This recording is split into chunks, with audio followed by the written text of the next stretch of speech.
बिस्मिल्लाहिर्रहमानिर्रहीम। अस्सलामुअलैकुम। Welcome to SA teaching zone. आज की हमारी ये वीडियो 5th क्लास की ईवीएस की है। बुक का नाम looking around, chapter number 18, no place for us, हमारे लिए कोई जगह नहीं। यानी इस चैप्टर का जो मतलब है कि हमारे लिए जगह नहीं, तो जगह के बारे में है ये चैप्टर, या उन लोगों के बारे में जिनके पास कोई घर वगैरह ना हो। तो हम देखते हैं इस चैप्टर में है क्या। तो मैं आप लोगों को एक्सप्लेन कर दूंगी हिंदी में।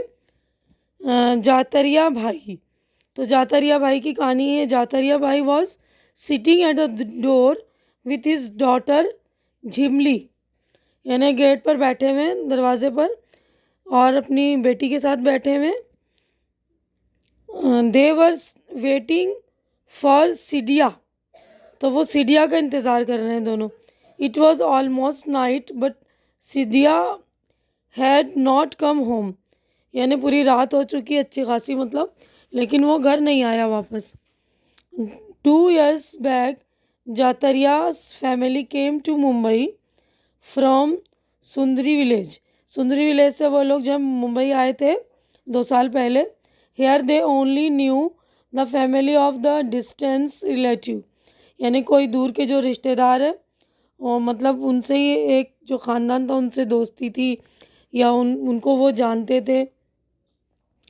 With their help Jatariya bhai began to repair torn fishing nets, तो उनकी मदद से उन्होंने, जातरिया भाई ने जो है जो मछली पकड़ने वाली जाली होती है उसको रिपेयर करना शुरू किया।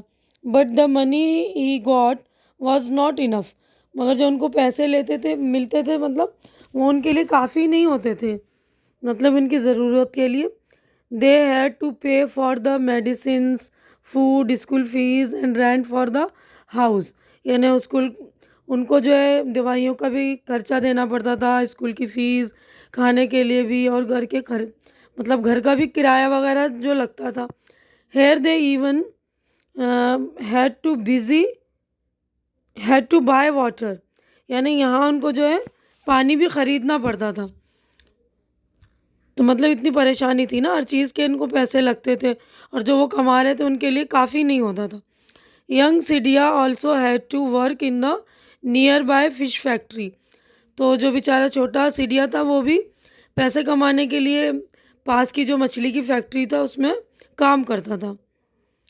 टू अर्न सम मनी, मतलब कुछ पैसे मिल जाए इसके लिए, है ना। From 4 o'clock till 7 o'clock in the morning he cleaned the sorted the big and small fish, मतलब वो सुबह 4 बजे से लेके 7 बजे तक छोटी बड़ी मछलियों को छांटता और उनकी सफाई करता था। Then he would come home, take a nap and go to school in the afternoon, उसके बाद वो घर आता था, थोड़ा आराम करता था, यानी सोता था। उसके बाद जो है स्कूल जाता था दोपहर में, आफ्टरनून में। In the evening he would wonder around the village vegetable market, और शाम को जो है वो वेजिटेबल मार्केट यानी सब्ज़ी मार्केट घूमता था। He would help some memsahib, यानी lady, to carry her bags, और वहाँ पर वो किसी, मतलब लेडी की, किसी मेम साहब की, उनका सामान उठाने में, उनका बैग्स वगैरह उठाने में जो मदद करता था। और go to railway station to pick up empty bottles and newspaper to sell the kabadiwala junk seller, और रेलवे स्टेशन जाता था, खाली बोतलें या कोई न्यूज़पेपर पड़ी होती थी तो वो उसको बेचता था कबाड़ी वाले के यहाँ। Somehow they were managing their life in the city, किसी तरह वो जो है अपना शहर में जो गुजारा कर रहे थे, अपना मतलब मैनेज कर रहे थे अपने आप को। इट वॉज नाइट बट सिडिया हैड नॉट कम होम, मतलब रात हो चुकी थी और सिडिया घर नहीं आया था। Jhimli was watching a dance on TV, Jhimli जो है टीवी पर कोई डांस देख रही थी। थ्रो द नेबर्स विंडो, मतलब किसी पड़ोस की खिड़की में से वो टीवी देख रही थी, उस जिस पे डांस शो चल रहा होगा। But Jatariya did not like watching TV, here everything was so, और जातरिया को जो है टीवी देखना पसंद नहीं था। और यहाँ हर चीज़ जो थी,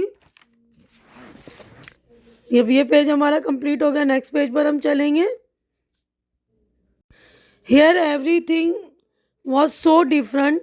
The day would pass running around for work, but the evening brought back old memories. यानी कि यहाँ जो है सब कुछ अलग था और दुनिया बिल्कुल ही अलग थी ना, कि काम करना था, काम करते करते दिन तो गुजर जाता और शाम को जो है पुरानी याद, जो उनकी पुरानी मेमोरीज थी वो याद आती थी। अब यहाँ पर थिंक एंड टेल यानी सोच कर बताइए, सोचिए और बताइए। तो क्वेश्चन है, यहाँ पे लिखा है ना, Jatariya felt alone even in crowd of people, have you ever felt like this. यानी यहाँ पर लिखा है कि जातरिया भीड़ में भी रहकर अपने आप को अकेला महसूस कर रहा था ना, अकेला फील कर रहा था। क्या आपने भी कभी ऐसा महसूस किया है? तो ये सारे क्वेश्चन जो है इनके आंसर्स देख लीजिए। तो देखिए पहले क्वेश्चन का आंसर है yes, once I got separated from my mother in market for a few minutes. यानी यहाँ कभी हम मार्केट जाते हैं तो अपनी मम्मी के साथ हम अलग हो गए कुछ मिनट के लिए। था there was a huge crowd of people but still I was feeling all alone, I knew no one.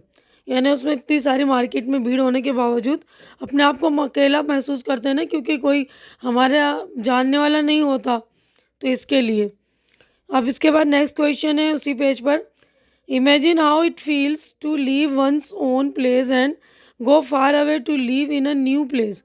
यानी सोचो कि अपनी जगह छोड़कर किसी और नई जगह जाकर रहना कैसा लगता होगा। तो it is very difficult to leave one's own place to live and live a far away at a new place. बहुत ही मुश्किल की बात है ना कि हम अपनी जगह छोड़कर किसी नई जगह जाएं रहने। This is because there is nobody with whom we can share our feelings, problems and other matters, that it feels very bad and sad to leave our own place। यानी हम अपनी फीलिंग्स या अपने कोई भी problem share कर नहीं सकते क्योंकि हमारे जानने वाले कोई नहीं होते ना, इसीलिए हमें बहुत ही बुरा लगता है, वेरी बैड। अब नेक्स्ट क्वेश्चन है, why do you think families like that of Jatariya's are coming to big city. क्या आपने कभी लोग जो है जातरिया की तरह जो है बड़े शहरों में आकर क्यों बस जाते हैं ना। तो देखिए आंसर इसका, the families like that of Jatariya often come to big cities due to poverty. यानी गरीबी की वजह से, वो पैसे कमाने की वजह से आ जाते हैं ना बड़े शहरों में, to earn more money and live a better life. इन अच्छी लाइफ जीने के लिए there may also be many problems with them in the village. और बहुत सारी प्रॉब्लम जो हो सकती है गांव में। For example sometimes due to scanty rainfall there is not much profit from the farm. Sometimes they are asked to leave their village by the government or private companies because of the construction of factories or dams etc. Thus they are forced to come to big city। यानी उनको परेशानी होती है ना पैसे कमाने के लिए। यानी अगर कोई बहुत ज़्यादा बारिश हो गई तो हमारे खेत वगैरह में ज़्यादा खेती बाड़ी फसलें नहीं उगती, या कोई कंपनी हमें वो दूर का मतलब बुलाती है कि काम कर लो वहाँ जाके यहाँ जाके, तो उसकी वजह से वो लोग शहर में आ जाते हैं ना। बहुत सारे रीज़न हो सकते हैं। अब नेक्स्ट क्वेश्चन था, have you seen any children in your school और neighbourhood who also go to work. यानी कि आपने कभी ऐसे बच्चे देखे जो आपके स्कूल में, आपके आस पड़ोस में जो काम पर भी जाते हैं। Yes, I have seen few children in my neighbourhood who go to work. यानी बहुत सारे बच्चे हमारे नेबरहुड में जो जाते हैं काम पर अपने। तो अब नेक्स्ट क्वेश्चन है उसी पेज पर था ना, कि what kind of work do they do, why do they have to work. वो क्या काम करते हैं और वो ये काम क्यों करते हैं। तो अब उसके बाद they have to do following types of work, fish catching and cleaning. मछलियों को पकड़ना या उनको साफ़ सफाई करना, इस तरह के भी वर्क हो सकते हैं ना। अब उसके बाद है नंबर 2 पे, picking up the luggage of people at the bus stop और रेलवे स्टेशन। रेलवे स्टेशन के वो सामान बोझ ढोने का जो काम होता है ना। उसके बाद कबाड़ी वाला यानी picking of rags from the houses और बिग डस्टबिन, डस्टबिन में से कचरा कबाड़ा जो उठाते हैं उसको कबाड़ी वाला। Working as a servant in houses और शॉप, किसी के घर में या किसी शॉप में काम करते हैं। They have to work because of poverty, poverty की वजह से, गरीबी की वजह से।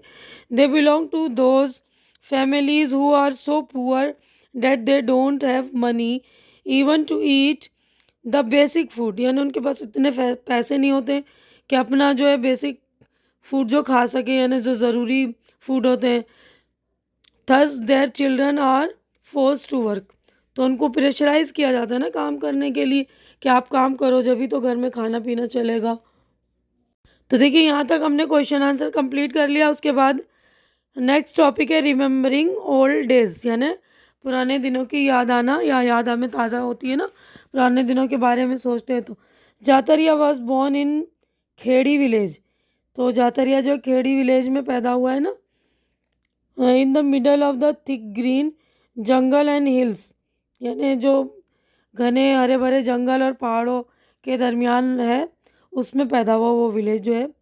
His people had been living here for many years even before his grandfather was born, यानी वो जब से यहाँ रहते आ रहे हैं, जब इसके दादा भी पैदा नहीं हुए थे, इन्हें बहुत सालों से रहते हुए आ रहे हैं। There was peace in Jatariya's village, उसके गांव में जो है बड़ा सुकून था। बट नॉट साइलेंस, सुकून तो था लेकिन खामोशी नहीं था, सन्नाटा नहीं था। There were so many soothing sound, the gurgle of the flowing river, यानी सन्नाटा नहीं था, मीठी मीठी और कानों को अच्छी लगने वाली आवाज़ें सुनाई देती, जैसे बहती पानी का शोर होता है ना, जो रिवर वगैरह में पानी बहते हैं। The murmur of trees and chirping of birds, यानी कि चिड़ियों का जो शोर होता है, वो पेड़ है जब चलती हैं हवा में लहराती तो उसका जो शोर आता है वो। People did farming, they would go to the nearby forest, people जो है खेती बाड़ी करते हैं, आसपास के जंगल में जाते हैं। चैटिंग एंड सिंगिंग टुगेदर, बात करते हैं एक साथ, गाने गाते हैं। टू कलेक्ट वाइल्ड फ्रूट, जंगली फ्रूट जमा करते हैं। रूट्स एंड ड्राइड वुड, मतलब जड़ वगैरह जमा करते हैं, और सूखे जो है लकड़ियाँ वगैरह जो जंगल में पड़ी होती ना, सूखी लकड़ियाँ, वो भी जमा करते हैं वो लोग। While working with elders children also learn many things, यानी बड़ों के साथ जो है बच्चे भी काम करते हैं और बहुत सी बातें सीखते हैं ये लोग। टू डांस टुगेदर, एक साथ नाचना। टू प्ले फ्लूट एंड ढोल, यानी कि फ्लूट बजाने और बांसुरी वगैरह ढोल बजाना भी सीखते हैं। To make pots of clay and bamboo, bamboo के और किले के मिट्टी के बर्तन बनाना भी वो सीखते हैं। To recognise birds and imitate their sound etcetera, यानी जो परिंदों की आवाज़ होती है उसकी नकल करते हैं, उसकी आवाज़ें निकालना भी सीखते हैं ना, एक्सेट्रा। पीपल कलेक्ट, और जमा करते हैं लोग। तो people collect things from the forest for their use, अपने इस्तेमाल की चीज़ें वो जंगल से इकट्ठा करते हैं। Some of those they would sell in the town across the river, और कुछ चीज़ों को वो शहर दरिया के पार ले जाकर शहर में जाकर बेचते हैं। With that money they would buy salt oil rice and some cloth, और उस पैसों से वो कपड़े नमक तेल चावल वगैरह ख़रीदते हैं। इट वॉज़ अ विलेज, ये गांव है, but people here live together like a big family, लेकिन यहाँ पर लोग जो रहते हैं एक बड़े ख़ानदान की तरह रहते हैं। Jatariya sister was married in the same village, Jatariya की बहन की जो है शादी भी इसी गांव में हुई। पीपल हेल्प ईच अदर, एक दूसरे की मदद करते हैं। In good and bad times, अच्छे और बुरे वक्त में। The elders would arrange wedding, बड़े लोग जो होते हैं शादियाँ मतलब अरेंज करते हैं, मतलब इसका इंतज़ाम करते हैं, शादियाँ कराते हैं। एंड सेटल क्वारल्स, एंड झगड़ों को निपटाते हैं। Jatariya was now a strong young man, Jatariya जो है एक तंदुरुस्त और जवान आदमी बन गया है ना। He worked hard in the field and caught fish from the big river, तो जातरिया जो है उसमें खेती बाड़ी का काम करता है और दरिया में जाकर मतलब कि मछलियाँ भी पकड़ते हैं वो लोग। ही एंड हिज फ्रेंड्स, वो और उसका दोस्त would go to the forest to collect fruits roots and plants for medicine. यानी उनके दोस्त वगैरह जंगल में जाकर जड़ें जमा करते हैं, मेडिसिन के लिए पेड़ पौधे जमा करते हैं, जंगली फल। And fish from the river, और मछलियाँ दरिया से। To sell this in town, और इन चीज़ों को वो बेचते हैं गांव से शहर में। ड्यूरिंग फेस्टिवल टाइम, जो कोई मतलब त्यौहार के दिन होते हैं ना, उन दिनों में Jatariya would dance and play the drum. Jatariya dance भी करता है और ड्रम भी खेलता है with boys and girls of his age. अपने जो उम्र के जो लड़के और लड़कियां होते हैं ना, उनके साथ वो नाचते हैं, गाते हैं ना, मज़े करते हैं। अब उसके बाद ये टेल यानी बताइए कि in Khedi village what all did children learn. तो खेड़ी विलेज में जो बच्चे और क्या क्या सीखते हैं, तो ये देखिए ये भी क्वेश्चन है सारे। तो इन सारे क्वेश्चन के आंसर्स हम देख लेते हैं। तो ये पेज नंबर हमारा 167 है। तो देखिए पेज नंबर 167 का आंसर है ना, बच्चे वहाँ क्या क्या सीखते हैं विलेज में। तो children in Khedi village learn the following: dancing, playing flute and dhol, making vessel and other things from bamboo and clay, recognising birds and imitating their sound. ठीक है ना। तो अब नेक्स्ट क्वेश्चन देखते हैं। तो अब नेक्स्ट क्वेश्चन है, what do you learn from your elders. आप अपने बड़ों से क्या सीखते हैं। तो आंसर देखिए, I learn the following from my elders: to respect elders, to sleep, wake up, study and play on time and in a proper routine, to maintain love and affection with the friends and brother and sisters, to help in some household jobs। यानी time का management सीखते हैं ना, maintain करना, love affection, एक दूसरे से प्यार मोहब्बत किस तरह करें, मतलब बहुत सारी चीज़ें, घर के काम वगैरह भी। अब नेक्स्ट क्वेश्चन है, Jatariya learn so many things in Khedi, how many of those would he useful for him in Mumbai. यानी जातरिया ने अपने गांव में बहुत कुछ सीखा था ना, तो इनमें से उसको कितना मुंबई में काम आया होगा, उसके लिए कितना यूज़फुल होगा मुंबई में। Jatariya had learn many things in Khedi, out of these he can use some of them to earn money in Mumbai, such as fishing catch, selling goods in the market, playing dhol, etc. अब next question है, do you hear the sound of birds every day, which ones. यानी कि आप हर रोज़ चिड़ियों की आवाज़ सुनते हैं, तो किसकी, यानी कौन से चिड़ियों की। तो देखिए आंसर आप, yes I often heard the sound of bird such as गुटुरगू सुनते हैं ना, पिजन की ऑफ पिजन, चीची ऑफ स्पैरो, कॉक ऑफ क्रो। तो शहरों में ये होते हैं ना चिड़िया वगैरह। अब नेक्स्ट क्वेश्चन है, can you imitate the sound of any bird, show how. तो आप क्या किसी चिड़िया की आवाज़ निकाल सकते हैं, उसकी नकल कर सकते हैं। इमिटेट का मतलब होता है नकल करना, है ना। तो yes I can imitate the sound of a pigeon, या कौवे की भी नकल कर सकते हैं ना, काँव काँव करके बोलता है कौवा। तो जो भी परिंदे की आप नकल कर सकते हैं वो करिएगा। नोट है लिखा हुआ, student can try to imitate the sound of different birds. तो आपको इमिटेट करना है, क्लास में अपनी इमिटेट करके बताएंगे। अब नेक्स्ट क्वेश्चन है, what are some of the sound that you hear every day but the people of Khedi may not be hearing. यानी आप हर रोज़ ऐसी कौन सी आवाज़ सुनते हैं जो खेड़ी गांव के लोग नहीं सुनते होंगे। तो some of the sound that we hear every day but the people of Khedi may not be hearing them are horns of the vehicle, यानी गाड़ियों के चलने की आवाज़। शहरों में बहुत सारी गाड़ियाँ चलती हैं ना, तो देखिए साउंड्स ऑफ ट्रेन्स, ट्रेन की आवाज़ है। साउंड्स ऑफ लाउड स्पीकर पे कभी चिल्ला चिल्ला के लोग सामान वगैरह बेचते हैं, बोलते हैं, बातें करते हैं ना, इस तरह की आवाज़ें खेड़ी के लोग नहीं सुनते होंगे। अब नेक्स्ट क्वेश्चन है, have you experienced silence when and where. क्या आपने कभी सन्नाटे को महसूस किया, खामोशी को महसूस किया, कब और कहाँ। Yes I feel silence daily at night when I go for sleeping. यानी हमने रात के वक्त सन्नाटा महसूस किया है जब हम सोने जाते हैं। At this time there is no sound at all. उस टाइम जो है आवाज़ें नहीं होती। The people, animals and birds are sleeping, there is no vehicle on the roads as well, thus there is complete silence. यानी रात के वक्त जो है गाड़ियों की भी आवाज़ नहीं होती, कंप्लीट साइलेंस होता है। तो देखिए ये वाले यहाँ तक हमने क्वेश्चन के आंसर्स कर लिए हैं। तो मैं अपनी वीडियो भी यहीं पर कंप्लीट कर रही हूँ, उसके आगे का जो हम अगले पार्ट में बनाएंगे, क्योंकि हमारी वीडियो हो गई है लंबी, तो नेक्स्ट टॉपिक हम अगले पार्ट में ही लेंगे। तो अपनी वीडियो यहीं पर कंप्लीट कर रही हूँ। उम्मीद कर रही हूँ जो कुछ मैंने आप लोगों को समझाया, एक्सप्लेन किया, अच्छी तरह से आप लोगों को समझ में आ गया होगा और मेरी वीडियो भी आप लोगों को अच्छी लग रही होगी। मेरे समझाने का स्टाइल आप लोगों को पसंद आ रहा होगा। मेरी वीडियो अच्छी लग रही है, पसंद आ रही है तो इसे लाइक कीजिए, ज़्यादा से ज़्यादा शेयर कीजिए, ताकि जो भी आपके ज़रूरतमंद दोस्त हों उनकी ज़रूरत पूरी हो सके। और मेरे चैनल को सब्सक्राइब करके आप लोग मेरी भी ज़रूरत पूरी कीजिए, क्योंकि चैनल का सब्सक्राइब करना बिल्कुल फ्री है और आप लोगों के सपोर्ट की बहुत ज़्यादा मुझे ज़रूरत है। तो प्लीज़ आप लोग मेरे चैनल को सब्सक्राइब कीजिए, मुझे सपोर्ट कीजिए, मेरे चैनल को सपोर्ट कीजिए। हमारी अगली मुलाकात इसी चैप्टर के नेक्स्ट पार्ट में होगी। तब तक के लिए आप लोग अपना ख्याल रखिए, मुझे दुआओं में याद रखिए। अल्लाह हाफिज़।